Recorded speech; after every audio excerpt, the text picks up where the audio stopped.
Let's look at Anthony Ryder from South Lyon, Michigan, recently selected as the Lions 2020 Fan of the Year. He has a passion about sports broadcasting. With the 112th selection in the 2021 NFL Draft, the Detroit Lions select Amon-Ra St. Brown, wide receiver, USC. One pride, baby! Yeah!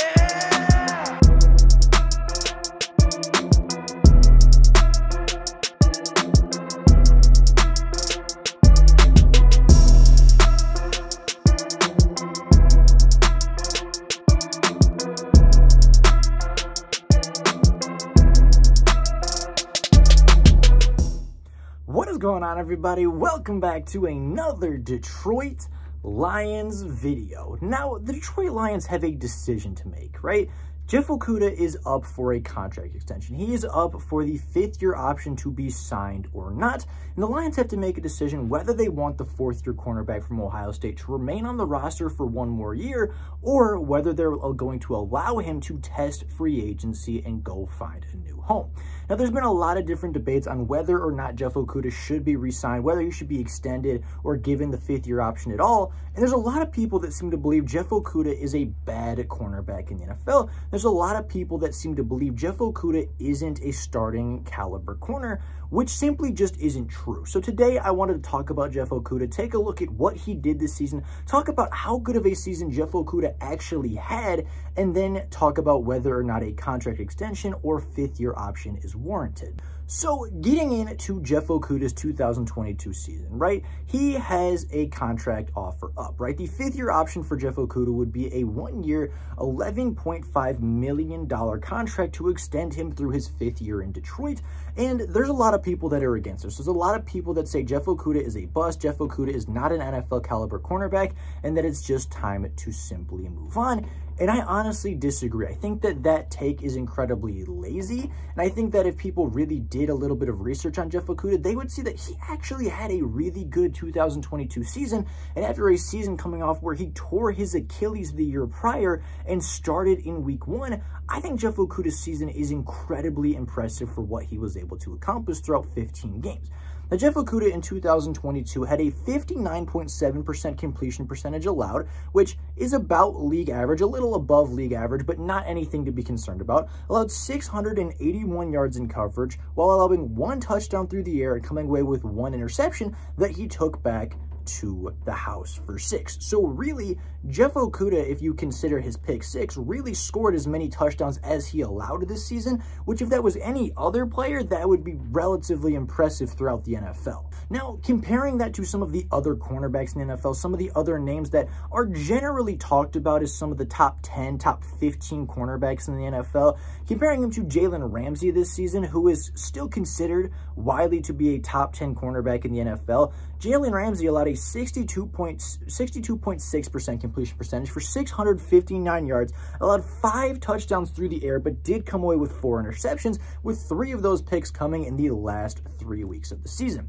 Now, Jalen Ramsey did play all 17 games where Jeff Okudah played just 15, but the completion percentage allowed, the touchdowns are significantly higher, and those are the things that you're really worried about, right? I don't care if you give up a couple, 100 extra yards. If you're giving up 1 touchdown a season, that's what really matters. And yes, obviously, you would like your cornerbacks to be more locked down, but considering Jeff Okudah allowed just 1 touchdown the entire season compared to Jalen Ramsey's 5, I think that's really, really impressive. And even going back to Jalen Ramsey's all-pro season 2 years ago, the numbers look really comparable between the two players from completion percentage and touchdowns allowed, where Jeff Okudah allowed less completion percentage and less touchdowns than Jalen Ramsey in his all-pro season.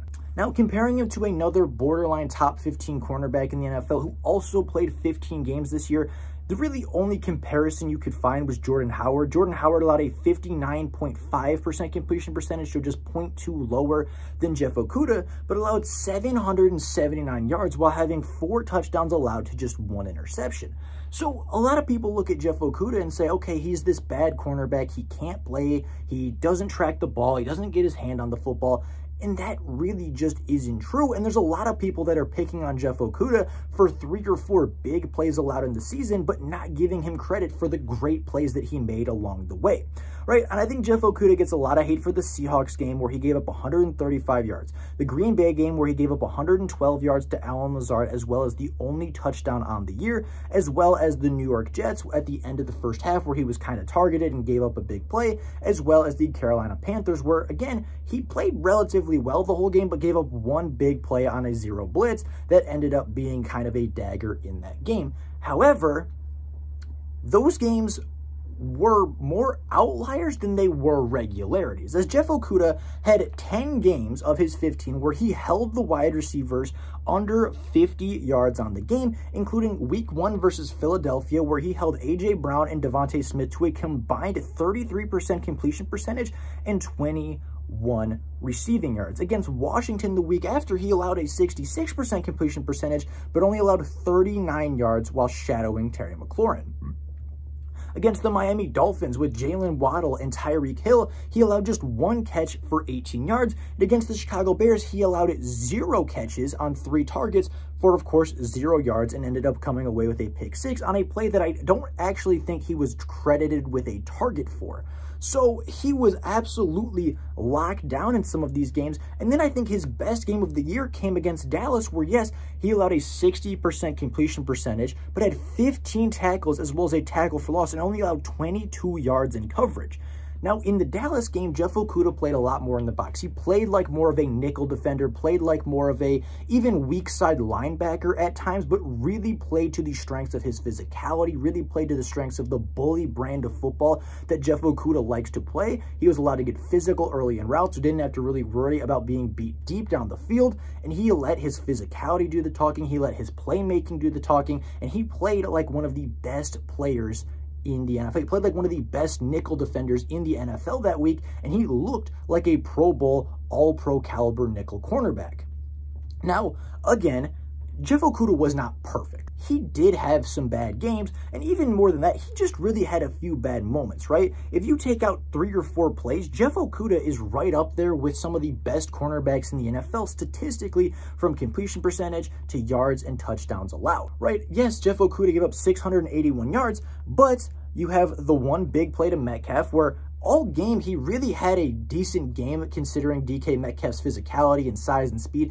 And if you take away the one big catch where Jeff Okudah dove to broke it up and just didn't quite get enough on the football to disrupt the pass, that play went for about 40 yards, which eventually, of course, all counted against Jeff Okudah, but he was trying to make a play, and it wasn't like a busted coverage. It was just a tightly contested catch where Jeff Okudah sold out to get the pass breakup and just didn't end up affecting the ball quite enough for DK Metcalf to drop it.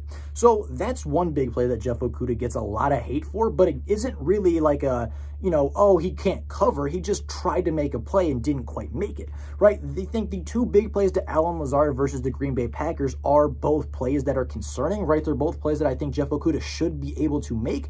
But a lot of people forget on the one big play, and the first big play to Allen Lazard in that game, Jeff Okudah ended up forcing a fumble while Allen Lazard was trying to forward progress, and that fumble should have been recovered by the Detroit Lions for a game-saving takeaway, and of course they weren't able to recover it. The fumble went out of bounds, and the Packers ended up scoring a few plays later on that exact drive.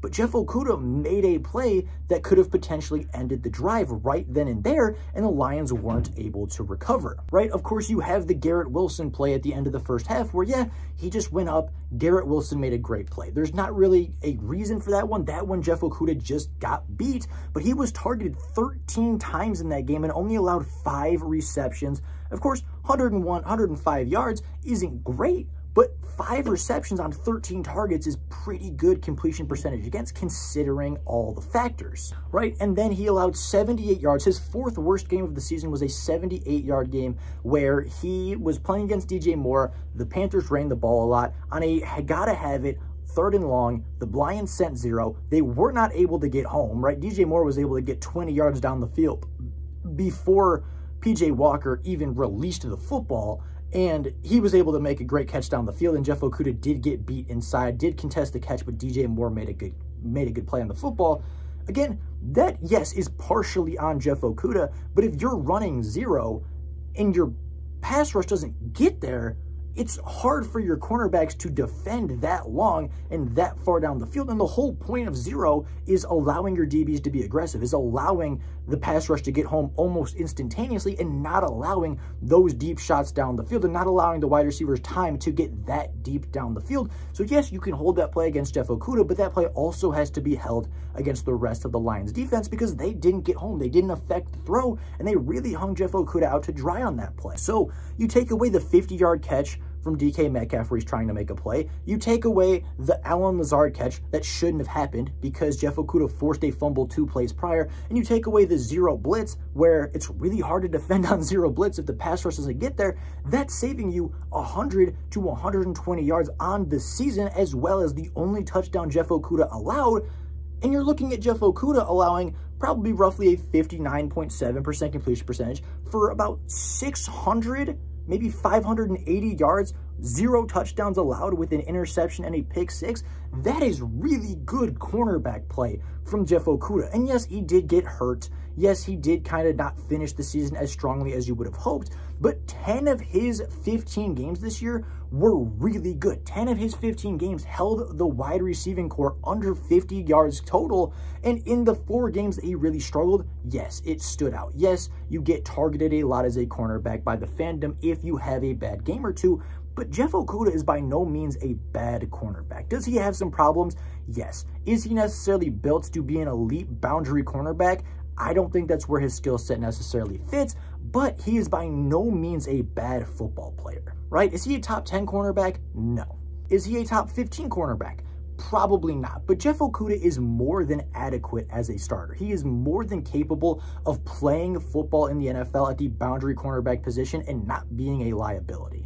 He plays with physicality, he plays with a lot of press, a lot of fight, and plays very scrappy on a lot of plays. And yes, sometimes he gets beat down the field. Yes, he has trouble tracking the deep ball, but when you put him around the line of scrimmage, when you allow him to play with aggression and not have to worry about that deep speed, Jeff Okudah looks like a really good cornerback. So getting a couple extra boundary guys and allowing Jeff Okudah to play a role similar to Dallas, where he's in the slot, he is a nickel defender, he's around the line of scrimmage, and you allow him to use that physicality, that press, that ability to keep the wide receiver within 10, 15 yards of the line of scrimmage, and I think you're going to see Jeff Okudah thrive in 2023. So with all that being said, that's all I got for you guys today. Just wanted to bring some attention to the Lions cornerback, getting a lot of hate this offseason, getting a lot of hate near the end of the year, which really isn't all that great. Because if we're going to hate on him for the 4 games that he struggled, we better give him credit for the 10 games that he dominated. So with all that being said, that's all I got for you guys today. Thank you all so much for watching.